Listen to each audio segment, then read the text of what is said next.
Hello guys, അസ്സലാമു അലൈക്കും. Welcome back to my channel. അപ്പോൾ എന്തൊക്കെയുണ്ട് വിശേഷം? എല്ലാവർക്കും സുഖമല്ലേ? അപ്പോൾ ഇന്ന് സൗണ്ടിന് ചെറിയ പ്രശ്നമുണ്ട് കേട്ടോ. പനിയും ജലദോഷമൊക്കെ ആയതുകൊണ്ട് സൗണ്ട് കറക്റ്റല്ല. അപ്പോൾ എല്ലാവരും ക്ഷമിക്കുക. അപ്പോൾ ഇന്ന് ഞാൻ വന്നിട്ടുള്ളത് ഒരു റിംഗ് ആൽബത്തിൻ്റെ മേക്കിംഗ് വീഡിയോ ആയിട്ടാണ്. അപ്പോൾ കസ്റ്റമറിന് വേണ്ടത് ഒരു പിങ്ക് തീമിലുള്ളതാണ്. അപ്പോൾ അതുകൊണ്ട് തന്നെ ഞാൻ പിങ്ക് പാറ്റേൺ പേപ്പർ കിട്ടാത്തതുകൊണ്ട്, ഷോപ്പിൽ നിന്ന് കിട്ടാത്തതുകൊണ്ട് പിൻട്രസ്റ്റ് ആപ്പിൽ നിന്ന് 4 പാറ്റേൺ ഡൗൺലോഡ് ചെയ്തതിന് ശേഷം ഒരു A3യിൽ ക്യാൻവാപ്പ് പോയിട്ട് ഒരു A3 തന്നെ 4 സെറ്റ് ഒന്നിൽ സെറ്റ് ചെയ്തിട്ട് പ്രിൻ്റ് എടുത്തിക്കാട്ടോ ചെയ്യുന്നത്. അപ്പോൾ എന്നിട്ട് ഇതേപോലെ കട്ട് ചെയ്തിട്ടുണ്ട്. കാരണം നമുക്ക് റിംഗ് ആൽബം എന്ന് പറയുമ്പോൾ ചെറുതല്ലേ കാരണം. അപ്പോൾ ഈ ഒരു സൈസിൽ മതിയാവും ഒരു A3 4 പീസാക്കിയത്. അതിൽ ഓരോ പീസ് ഓരോ ഡിസൈനിങ് അങ്ങനെയാണ് ചെയ്തിട്ടുള്ളത്. എന്നിട്ട് ഞാൻ അങ്ങനെ കട്ട് ചെയ്തതിന് ശേഷം റിംഗ് ആൽബത്തിൻ്റെ രീതിയിൽ കട്ട് ചെയ്യാണ്. റിംഗ് ആൽബത്തിൻ്റെ സൈസ് അറിയുമ്പോൾ നമുക്ക് ഇഷ്ടമുള്ള രീതിയിൽ നമുക്ക് എടുക്കാൻ പറ്റും. ഞാനിത് എടുത്തിട്ടുള്ളത് ലെങ്ത്ത് ഒരു 11 സെൻറ്റിമീറ്ററും വിഡ്ത്ത് 9 സെൻറ്റിമീറ്ററും ആ ഒരു രീതിയിലാട്ടോ എടുത്തിട്ടുള്ളത്. അപ്പോൾ അത് നമ്മൾ ഓരോ ഷീറ്റും ഞാൻ ആ ഒരു സെൻറ്റിമീറ്ററിൽ കട്ട് ചെയ്തെടുത്തിട്ടുണ്ട്. അപ്പോൾ ആദ്യം നമുക്ക് ഫസ്റ്റ് പേജ് ഇങ്ങനെ ഡെക്കറേറ്റ് ചെയ്യാൻ നോക്കാം. ഫസ്റ്റ് ഞാൻ ഇതുപോലത്തെ ഒരു ഫ്ലവറിൻ്റെ സ്റ്റിക്കർ ആദ്യം ഒട്ടിച്ചു കൊടുക്കുന്നുണ്ട്. ഒട്ടിക്കാൻ ഫുള്ള് ഞാൻ യൂസ് ചെയ്യുന്നത് ഇതുപോലത്തെ ഡബിൾ ടാപ്പ് സ്റ്റിക്കറാണ് കേട്ടോ. പിന്നെ ഫെവിഗോളും യൂസ് ചെയ്യുന്നുണ്ട്. സ്റ്റിക്കേഴ്സൊക്കെ ആൾമോസ്റ്റ് എല്ലാം ഇത് വെച്ചിട്ടാണ് സ്റ്റിക്ക് ചെയ്യുന്നത്. അപ്പോൾ ഞാൻ ഇത് വെച്ചിട്ട് ആദ്യം ഫ്ലവർ സ്റ്റിക്ക് ചെയ്യുന്നുണ്ട്. ഫ്ലവേഴ്സൊക്കെ ഞാൻ പിൻട്രസ്റ്റ് ആപ്പിൽ തന്നെ എനിക്ക് ആവശ്യമുള്ള ഡൗൺലോഡ് ചെയ്തിട്ട് A3 ഷീറ്റിൽ സെറ്റ് ചെയ്തിട്ട് സൈസ് പറഞ്ഞു കൊടുത്ത് അങ്ങനെ പ്രിൻ്റ് എടുത്തതാണ് കേട്ടോ ഇതൊക്കെ. അപ്പോൾ സ്റ്റിക്കേഴ്സൊക്കെ നമുക്ക് ഓൺലൈനിലായിട്ട് അവൈലബിൾ ആണ്. പക്ഷെ ഞാൻ ഇങ്ങനെയാണ് എല്ലാം ചെയ്യാറ്. അപ്പോൾ ആദ്യം ഞാൻ ആ ഫ്ലവറിൻ്റെത് സ്റ്റിക്ക് ചെയ്ത് കൊടുത്തിട്ടുണ്ട്. പിന്നെ അതിൻ്റെ മുകളിലായിട്ട് ഞാൻ ഇതൊരു 10th ആനിവേഴ്സറിക്കുള്ള ഗിഫ്റ്റിൽ ഹാമ്പറിൽ കൊടുക്കാനുള്ളതാണ്. അപ്പോൾ ഞാൻ ഹാപ്പി 10th വെഡ്ഡിങ് ആനിവേഴ്സറി എന്ന് കൊടുത്തിട്ടുണ്ട്. അത് ഞാൻ ഡബിൾ ടാപ്പ് വെച്ചിട്ട് തന്നെ അതിൻ്റെ മുകളിൽ ഒട്ടിച്ച് കൊടുക്കുന്നുണ്ട്. പിന്നെ അതിൻ്റെ മുകൾ ഭാഗത്ത് സൈഡിലായിട്ട് 2 ഹാർട്ടിൻ്റെ ചിഹ്നവും ഒട്ടിച്ച് കൊടുക്കുന്നുണ്ട്. ഒന്ന് വലുതും ഒന്ന് അതിൻ്റെ ചെറുതും. അങ്ങനെ മിനി ആയിട്ടാണ് ഒട്ടിച്ച് കൊടുക്കുന്നത്. ഡെക്കറേഷനൊക്കെ നമുക്ക് ചൂസ് ചെയ്യാം കേട്ടോ. ഞാൻ എൻ്റെ ഒരു രീതിക്കുള്ള ഡെക്കറേഷനിലാണ് ചെയ്യുന്നത്. അപ്പോൾ അങ്ങനെ നമ്മൾ ഫസ്റ്റ് പേജ് ഇവിടെ റെഡി ആയിട്ടുണ്ട്. ഇനി നമുക്ക് സെക്കൻഡ് പേജ് എങ്ങനെ ചെയ്തെടുക്കാൻ നോക്കാം. സെക്കൻഡ് പേജിൽ ഞാൻ ഡയറക്റ്റായിട്ട് ഫോട്ടോ കൊടുക്കല്ല. നമ്മളിങ്ങനെ ഇതുപോലെ തുറക്കുന്നതിൻ്റെ ഉള്ളിൽ ഫോട്ടോ കൊടുക്കുക ചെയ്യുന്നത്. അപ്പോൾ നമ്മളൊരു പാറ്റേൺ പേപ്പറിൻ്റെ ഒരു ഹാഫ് ഇതുപോലെ ഫോട്ടോൻ്റെ സൈസിനനുസരിച്ച് ഇതേപോലെ ഹാഫായിട്ട് മടക്കിയിട്ട് രീതിയിൽ ചെയ്തിട്ടുണ്ട്. എന്നിട്ട് അതിൻ്റെ ഉള്ളിൽ ഒരു ഫോട്ടോ ഒട്ടിച്ച് കൊടുക്കുകയാണ് ചെയ്യുന്നത്. ഇത് ഞാൻ നോർമൽ ഫെവിഗോൾ വെച്ചിട്ടാണ് ഫോട്ടോ ഒട്ടിച്ച് കൊടുക്കുന്നത് കേട്ടോ. ഫോട്ടോ പബ്ലിക്കാക്കാൻ കസ്റ്റമർ കുഴപ്പമില്ല പറയുന്നു. പക്ഷെ എന്നാലും ഞാൻ പബ്ലിക്കാക്കിയിട്ടില്ല. ജസ്റ്റ് അതിൻ്റെ മുകളിൽ കാണാത്ത രീതിയിലാണ് കൊടുക്കുന്നത് കേട്ടോ. അത് ഞാൻ ഫെവിഗോൾ വെച്ചിട്ട് അതിൻ്റെ ഉള്ളിലായിട്ട് ഫോട്ടോ ഒട്ടിച്ച് കൊടുക്കുന്നുണ്ട്. പിന്നെ അതിൻ്റെ ബാക്ക് സൈഡിലായിട്ട് ഒന്നുകൂടെ നമുക്ക് ഫെവിഗോൾ ഒട്ടിച്ച് കൊടുത്തിട്ട് ആ പേജിൽ അത് ആദ്യം സ്റ്റിക്ക് ചെയ്ത് കൊടുക്കുക. എന്നിട്ട് അതിൻ്റെ മുകളിൽ ഞാൻ ഡബിൾ ടാപ്പ് വെച്ചിട്ട് തന്നെ ആദ്യം ഒരു ഫ്ലവറിൻ്റെ സ്റ്റിക്കർ ഒട്ടിച്ച് കൊടുക്കുന്നുണ്ട്. പിന്നെ അതേപോലെ തന്നെ ഒരു മിനി കോഡ്സും ഒട്ടിച്ച് കൊടുക്കുന്നുണ്ട്. അപ്പോൾ നമ്മളെ സെക്കൻഡ് പേജ് അങ്ങനെ റെഡി ആയിട്ടുണ്ട്. ഇനി നമുക്ക് തേർഡ് പേജ് എങ്ങനെ ചെയ്യുന്നത് നോക്കാം. ഈ പേപ്പേഴ്സൊക്കെ ഞാൻ ഒരേ അളവിലാട്ടോ കട്ട് ചെയ്തിട്ടുള്ളത്. അതായത് ലെങ്ത്ത് വരുന്നത് 11 സെൻറ്റിമീറ്ററും വിഡ്ത്ത് വരുന്നത് 10 സെൻറ്റിമീറ്ററും അങ്ങനെയാണ് കട്ട് ചെയ്തിട്ടുള്ളത്. വിഡ്ത്ത് വരുന്നത് 9 സെൻറ്റിമീറ്റർ. ഓക്കെ. അപ്പോൾ ഇത് തേർഡ് പേജിൽ ഞാൻ ഇതുപോലത്തെ ഒരു ഗോൾഡൻ കാർഡ് സ്റ്റോക്കിൻ്റെ ഒരു ലീഫ് ഉണ്ട്. അത് ഞാൻ ആദ്യം ഫെവിഗോൾ വെച്ചിട്ട് ഒട്ടിച്ചു കൊടുക്കാം. ഇത് ഞാൻ വാങ്ങിച്ചിട്ടുള്ളത് ഞാൻ എപ്പോഴും എല്ലാ വീഡിയോയിൽ പറയുന്ന പോലത്തെ സ്ലഷ് ബോക്സ് പറഞ്ഞിട്ടുള്ള വൈലത്തൂർ വരുന്ന ഒരു ക്രാഫ്റ്റ് ഷോപ്പ് അവരെ കയ്യിൽ നിന്ന് വാങ്ങിച്ചതാണ് കേട്ടോ. അപ്പോൾ ആദ്യം ഞാനത് സ്റ്റിക്ക് ചെയ്തതിന് ശേഷം അതിൻ്റെ മുകളിൽ ഡബിൾ ടാപ്പ് വെച്ചിട്ട് ഒരു ഫോട്ടോ ഒട്ടിക്കുന്നുണ്ട്. പിന്നെ അതേപോലത്തെ ഒരു മിനി ബ്ലസ്ഡ് എന്ന് പറഞ്ഞിട്ടുള്ള ഒരു സ്റ്റിക്കറും കൂടെ അതിൻ്റെ മുകളിലായിട്ട് ഒട്ടിച്ചു കൊടുക്കുന്നുണ്ട്. അപ്പോൾ തേർഡ് പേജ് ഇത്രയേ ഉള്ളൂ.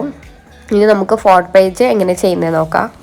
അതിൽ ഞാൻ ആദ്യം നമ്മൾ സിൽവർ കളർ കാർഡ് സ്റ്റോക്ക് ഉണ്ടല്ലോ, അതിൻ്റെ A4 ആണ് എൻ്റെ കയ്യിലുള്ളത്. അത് ഞാൻ ഒരു ഫോട്ടോൻ്റെ സൈസിൽ നമ്മൾ ഇതിൽ ഒട്ടിക്കാൻ യൂസ് ചെയ്യുന്ന ഫോട്ടോൻ്റെ സൈസിൽ ഇതുപോലെ കട്ട് ചെയ്തെടുത്തിട്ടുണ്ട്. നിങ്ങൾക്ക് വേണമെങ്കിൽ ഗോൾഡൻ കാർഡ് സ്റ്റോക്ക് അവൈലബിൾ ആണ്, അതേപോലെ റോസ് ഗോൾഡ് അവൈലബിൾ ആണ്. നിങ്ങൾക്ക് ഏത് ഇഷ്ടം വെച്ചാൽ അത് ആഡ് ചെയ്യാം. അപ്പം ഞാൻ അതിൻ്റെ ഒരു പീസ് എടുത്തിട്ട് ആദ്യം ഫെവിഗോൾ വെച്ചിട്ട് ഒട്ടിച്ച് കൊടുക്കുന്നുണ്ട്. പിന്നെ അതിൻ്റെ മുകളിലായിട്ട് ഫോട്ടോ ഒട്ടിച്ച് കൊടുക്കുന്നുണ്ട്. പിന്നെ അതിൻ്റെ സൈഡിലായിട്ട് ഒരു കോഡ്സും കൂടെ ഒട്ടിച്ചു കൊടുക്കുന്നുണ്ട്. ഒക്കെ സിമ്പിളായിട്ടാണ് ഞാൻ ചെയ്യുന്നത്. ഇതൊക്കെ കസ്റ്റമറിൻ്റെ ഇതിനനുസരിച്ചാണ് കേട്ടോ ചെയ്യുന്നത്. നമ്മൾ ഏതൊരു വർക്ക് എടുക്കുമ്പോൾ അവരുടെ താല്പര്യം എന്താണ്, അവർക്ക് എങ്ങനെയാണ് വേണ്ടത്, അത് ആദ്യം ചോദിച്ചറിഞ്ഞിട്ട് വേണം നമ്മൾ ഏതൊരു വർക്കും ചെയ്യാൻ വേണ്ടിയിട്ട്. അപ്പോൾ അവർ എന്നോട് പറഞ്ഞിട്ടുള്ളത് പിങ്ക് തീം വേണം, പിന്നെ അതേപോലെ തന്നെ സിമ്പിളായിരിക്കണം, ഓവർ വർക്ക് വേണ്ട എന്ന ഒരു ലവ് തീമിലാണ് ചെയ്യേണ്ടത്. അത്ര അവർ പറഞ്ഞിട്ടുള്ളായിരുന്നു. വേറെ കാര്യങ്ങളും പറഞ്ഞിട്ടില്ല. അപ്പോൾ എൻ്റെ ഒരു ഇതിനനുസരിച്ച് ഞാൻ ചെയ്തതാണ്. അവർക്ക് എന്തായാലും ഒരുപാട് ഇഷ്ടമായിട്ടുണ്ട് കേട്ടോ അവർക്ക്. അപ്പോൾ ഇതിൽ ഞാൻ ഒരു പാറ്റേൺ പേപ്പർ ട്രയാങ്കിൾ ഷേപ്പിൽ കട്ട് ചെയ്തെടുത്തിട്ടുണ്ട്. അപ്പോൾ അതിൻ്റെ 2 സൈഡിൽ മാത്രമായിട്ടാണ് ഫെവിഗോൾ നമുക്ക് ഒട്ടിച്ചു കൊടുക്കുന്നത്. 3 സൈഡിൽ ഒട്ടിച്ച് കൊടുക്കരുത്. നമ്മളിതൊരു അറ പോലെയാണ് ചെയ്യുന്നത്, ഈ അറൻ്റെ ഉള്ളിൽ ഫോട്ടോ വെക്കുന്ന ഒരു രീതിയിൽ. അപ്പോൾ 2 സൈഡിൽ ഒട്ടിച്ച് കൊടുത്തിട്ട് നമ്മൾ ആ ഒരു പേപ്പറിൻ്റെ സൈഡിലായിട്ട് മുകളിൽ ഒട്ടിച്ച് കൊടുക്കുക. എന്നിട്ട് നമുക്ക് അതിൻ്റെ മുകളിൽ ഞാനൊരു ആ ഒരു കസ്റ്റമർ ഒരു ബുക്കിൽ അവർ ആഡ് ചെയ്യാൻ പറഞ്ഞൊരു പേരുണ്ട്, റെച്ചു എന്ന് പറഞ്ഞിട്ട്. അപ്പോൾ അത് ഞാൻ എഴുതിയതിൻ്റെ ശേഷം ഒരു കാർഡ് സ്റ്റോക്കിൻ്റെ മുകളിൽ ഒട്ടിച്ചതാണ് കേട്ടോ. അത് ഞാൻ ഡബിൾ ടാപ്പ് വെച്ചിട്ട് അതിൻ്റെ മുകളിൽ ഒട്ടിച്ചിട്ടുണ്ട്. പിന്നെ അതിൻ്റെ മുകളിലായിട്ട് 3 മിനി ബട്ടർഫ്ലൈസ് ആണ് ഒട്ടിച്ചു കൊടുക്കുന്നത്. പിന്നെ അതിൽ നമ്മളെ ഫോട്ടോയും കൂടെ വെച്ച് കൊടുക്കുന്നുണ്ട്. അപ്പോൾ ഈ പേജ് ഇത്ര ഉള്ളൂ കേട്ടോ. ഈ നെക്സ്റ്റ് പേജിൽ ഞാനിതാ ഇതേപോലത്തെ ഒരു പാറ്റേൺ പേപ്പർ നമ്മൾ കൈകൊണ്ട് തന്നെ കീറിയെടുത്തതാണ് കേട്ടോ. അപ്പോൾ ഈ ഒരു മോഡൽ അത് കിട്ടും, ഒരു വിൻറ്റേജ് തീമാവും. അത് ഞാൻ ആദ്യം ഫെവിക്കോൾ വെച്ചിട്ട് ഒട്ടിച്ച് കൊടുക്കുന്നുണ്ട്. പിന്നെ അതിൻ്റെ മുകളിൽ ഫോട്ടോ വെക്കുന്നുണ്ട്, അതേപോലെ തന്നെ കോഡ്സും വെക്കുന്നുണ്ട്. അപ്പോൾ ഈ പേജും അങ്ങനെ കംപ്ലീറ്റ് ആയിട്ടുണ്ട്. ഇത് നമ്മൾ ഏറ്റവും ലാസ്റ്റത്തെ പേജാണ് ചെയ്യുന്നത്. അപ്പോൾ അതിൽ ഞാൻ ഒരു പാറ്റേൺ പേപ്പർ ഇതുപോലെ കട്ട് ചെയ്തെടുത്തിട്ടുണ്ട്. അതിൻ്റെ 3 സൈഡിൽ മാത്രമായിട്ട് ഫെവിക്കോൾ ഒട്ടിച്ചിട്ട് അതിൻ്റെ മുകളിൽ ഒട്ടിച്ച് കൊടുക്കുക. പിന്നെ അതിൽ ഞാൻ ആ കപ്പിൾസിൻ്റെ പേര് എഴുതിയിട്ട് ഒട്ടിക്കുന്നുണ്ട്. പിന്നെ അതിൻ്റെ താഴായിട്ട് ഒരു ഫ്ലവറിൻ്റെ ഒരു സ്റ്റിക്കറും കൂടെ ഒട്ടിക്കുന്നുണ്ട്. പിന്നെ അതിൽ ആ ഒരു അറ പോലെ ആവും ഞാൻ ഇത് ചെയ്തിട്ടുള്ളത്, ആ ഒരു അറൻ്റെ ഒരു ഷേപ്പാണ്. അപ്പോൾ ആ ഒരു അറയിൽ നമ്മൾ 2 ഫോട്ടോ വെക്കുന്നുണ്ട്. പിന്നെ അതേപോലെ ഒരു കപ്പിൾസിൻ്റെ ഒരു കാർട്ടൂൺ പിക്കും കൂടെ വെക്കുന്നുണ്ട്. അപ്പോൾ ഈ ഒരു പേജും ഇത്ര ഉള്ളൂ കേട്ടോ. അപ്പോൾ നമ്മളിപ്പോൾ ഓൾമോസ്റ്റ് എല്ലാ പേജും കംപ്ലീറ്റ് ആക്കിയിട്ടുണ്ട്. ഇനി നമുക്ക് ഇതിന് ഹോൾ ഇടണം. നമ്മൾ റിംഗ് ആണല്ലോ ഇടാനുള്ളത്. അപ്പോൾ ഹോൾ ഇടാൻ ഞാൻ പഞ്ചറാണ് യൂസ് ചെയ്യുന്നത്. അപ്പോൾ നമ്മൾ ഓരോ പേജസും ഏത് പേജാണ് ആദ്യം കൊടുക്കേണ്ടത്, സെക്കൻഡ് ഏതാണ്, അപ്പോൾ അതിനനുസരിച്ച് വെച്ച് കൊടുത്തതിൻ്റെ ശേഷം നമുക്ക് പഞ്ചർ വെച്ചിട്ട് അത് ഹോൾ ഇടാം. എന്നിട്ട് റിങ് ഇട്ട് കൊടുക്കുകയാണ് ചെയ്യുന്നത്. റിങ് ഞാൻ ഇതേപോലെ ഒരു പാക്ക് മൊത്തമായിട്ട് വാങ്ങിച്ചതാണ് കേട്ടോ. അപ്പോൾ വലിയ സൈസുള്ള റിങ്ങാണ് ഇത് യൂസ് ചെയ്തിട്ടുള്ളത്. അതിൻ്റെ സൈസ് ഞാൻ അതിൽ കാണിച്ചിട്ടുണ്ട്.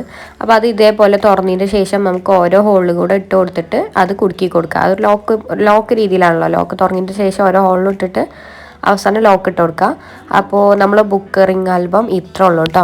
സിമ്പിളായിട്ട് തന്നെ നമുക്ക് എല്ലാവർക്കും ചെയ്തെടുക്കാൻ പറ്റും. പിന്നെ എന്തെങ്കിലും ഡൗട്ടും കാര്യങ്ങളും ഉണ്ടെങ്കിൽ കമൻറ്റ് ബോക്സിൽ അറിയിക്കുക. പിന്നെ ഓർഡേഴ്സ് തരാനാണെന്നുണ്ടെങ്കിൽ എൻ്റെ ഡിസ്ക്രിപ്ഷനിൽ ഞാൻ നമ്പർ കൊടുത്തിട്ടുണ്ട്, അതേപോലെ ഇൻസ്റ്റാ പേജും കൊടുത്തിട്ടുണ്ട്. അപ്പോൾ ആവശ്യമുള്ളവർ ഏതാണ് നിങ്ങൾക്ക് സൗകര്യം വാട്സാപ്പ് നമ്പർക്ക് മെസ്സേജ് അയച്ചാൽ അത്രയും നല്ലത്. ഞാൻ പെട്ടെന്ന് തന്നെ അതിൽ റിപ്ലൈ കിട്ടും. ഓർഡേഴ്സിന് മാത്രമായിട്ട് നിങ്ങൾ നമ്പറിൽ മെസ്സേജ് അയക്കാൻ നോക്കട്ടോ. ഡൗട്ട്സും കാര്യങ്ങളും ഉണ്ടെങ്കിൽ ദയവ് ചെയ്തിട്ട് ഒന്നെങ്കിൽ ഇൻസ്റ്റാഗ്രാമിൽ മെസ്സേജ് അയക്കുക, അതല്ലെങ്കിൽ കമൻറ്റ് ബോക്സിൽ അറിയിക്കുക. കാരണം നമ്പേഴ്സിന് നിങ്ങൾ ഈ ഡൗട്ട്സും കാര്യങ്ങളും നമ്പർക്ക് വന്നാൽ എനിക്ക് ഓർഡേഴ്സിനുള്ള മെസ്സേജസൊക്കെ മിസ്സായി പോവും. അപ്പോൾ അതുകൊണ്ടാണ് ഞാൻ അങ്ങനെ പറയുന്നത്.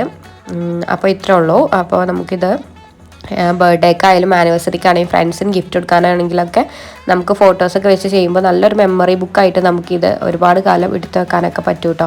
അപ്പോൾ ഇൻഷാ അല്ലാഹ് അടുത്ത വീഡിയോയുമായി ഞാൻ വരാം. അപ്പോൾ വീഡിയോ എല്ലാവർക്കും ഇഷ്ടമായി എന്ന് വിചാരിക്കുന്നു. ഇഷ്ടപ്പെട്ടാൽ ലൈക്ക് ചെയ്യുക, ഷെയർ ചെയ്യുക, സബ്സ്ക്രൈബ് ചെയ്യുക. അപ്പോൾ ഇൻഷാ അല്ലാഹ് അടുത്ത വീഡിയോയുമായി ഞാൻ വരാം. ബൈ. Thanks for watching.